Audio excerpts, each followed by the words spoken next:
Hello everybody, my name is Michael, and I wrote a general baking application that does everything that you ever need to do. And so this is going to be your friend if you ever bake. I'm going to apply it to show you how it works. I'm going to apply it to Mike Ruhlman's baking ratios. Mike Ruhlman's a cook, and he wrote a book actually talking about how we can forego recipes by using common ratios. So I'm just going to use two ratios to show you how it works. One of the ratios he gave was for bread. He said that if you don't have a recipe for bread in front of you, you can always just remember 5 parts of flour to 3 parts of water will give you a good bread recipe. So let's just type that in, 500. It's going to be in grams or in weight, so we use grams. 500 to 300. I'm just tabbing through this and typing. I type G, then I'm going to type W, and it should bring up the ingredients and measurements I need. And all I have to do after that is just push instructions and convert. There we have. And it converts it to cups to our volume if we don't have a scale, and also gives you the hydration, which is 60%. If you're a baker, you're familiar with that.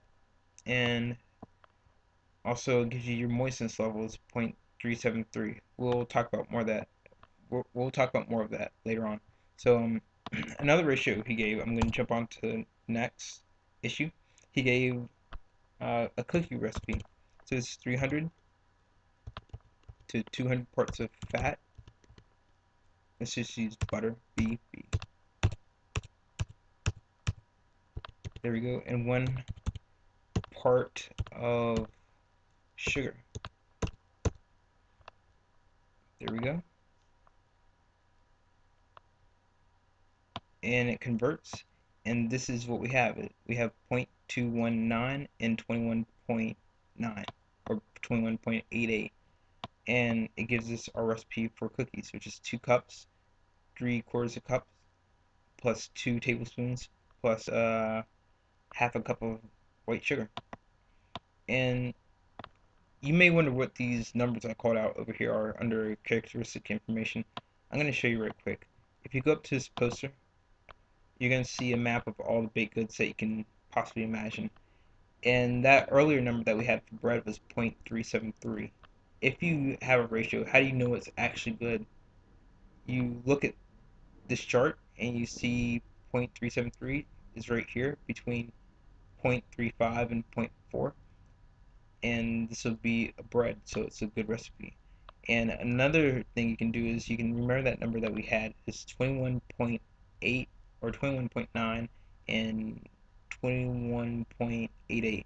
That's 0.218 is right here in this row, and we have 21.9, which is where it says 20 plus under butter. It's right here. And we had 0 for egg, so it's right here.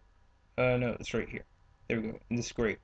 So it's a crescent cookie or a pâte sable, and that shows you it's a cookie. This is the type of cookie his recipe was. It's not a chocolate chip cookie. A chocolate chip cookie would be right here. A oatmeal cookie would be right here. So it's a specific type of cookie that we have, and we've been able to verify that by checking on the chart. So that's how you convert microwomen's ratios to volume, and you're able to check what type of recipe it is and what kind of results it's going to give you. I hope this is helpful for you. If you have any comments, please leave them.